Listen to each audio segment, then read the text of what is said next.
C'est Dieu qui produit en moi le vouloir et le faire.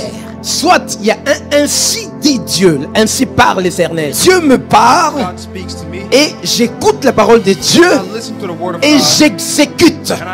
Je mets en pratique. On est dans le ainsi dit Dieu. L'Esprit de l'Éternel saisit Samson et il déchira le lion comme on déchire le chien. Là c'est le ainsi fait les seigneurs. Ça, c'est le mouvement prophétique. Mouvement, mais prophétique. Ça veut dire produit par Dieu. Prédit par Dieu. Pas des philosophies humaines. Il n'y a pas d'interprétation humaine. C'est Dieu, sa révélation et votre cœur. Dieu parle à Élie en plein désert. Dieu pourvoit que Élie soit nourri par le corbeau. Dieu soumet un prophète à dépendre d'un corbeau. Les corbeaux est un oiseau impur. Mais c'est cette impureté qui apporte la viande et du pain à un saint homme comme Élie. Personne ne peut déclarer impur ce que Dieu déclare impur. C'est pour cela. C'est que Dieu te donne. Quelle que soit la manière dont ça se présente. Bénis Dieu parce que c'est sanctifié. Dans le mouvement prophétique, quand Dieu prend une personne, il le fait avancer. Il doit traverser certaines situations. Et la première situation, c'est quand Dieu permet qu'il dépende de situations qui semblent impures aux yeux des hommes. Dieu permet que tu vives des situations. C'est tellement précaire, mais ça ne te tue pas. Dieu fait en sorte que même si tu es dans une église où il n'y a pas la puissance de Dieu, mais si tu marches avec lui, Dieu fera en sorte que tu aies toujours lui en toi.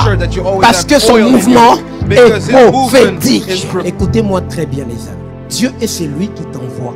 Mais pour arriver à destination, il y a toujours le désert.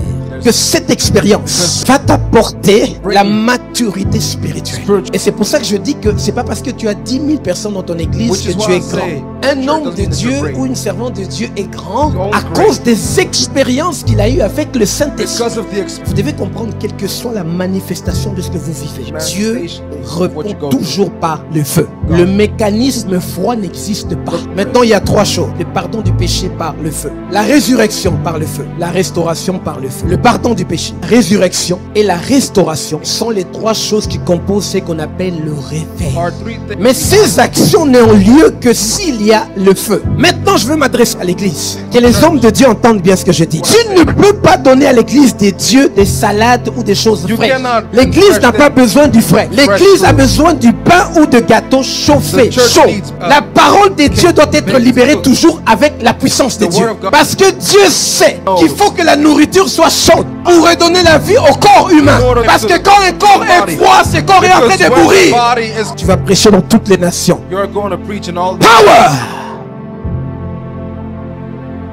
L'église a besoin de la puissance. L'église a besoin d'une parole ointe par le Saint-Esprit. Il est temps que l'église comprenne que ce n'est pas la théologie qui sauve l'église. L'église doit comprendre. Je n'ai pas besoin de comprendre l'étymologie des mots. J'ai besoin de ce que Dieu met dans mon esprit pour ma vie. Il faudrait se méfier de ce qui est bon. Font les choses amères, dégueulasses, c'est ça qui fait du bien au corps. Dieu utilise parfois certaines situations qui ne sont pas bien à tes yeux, mais c'est ça qui te donne la vie.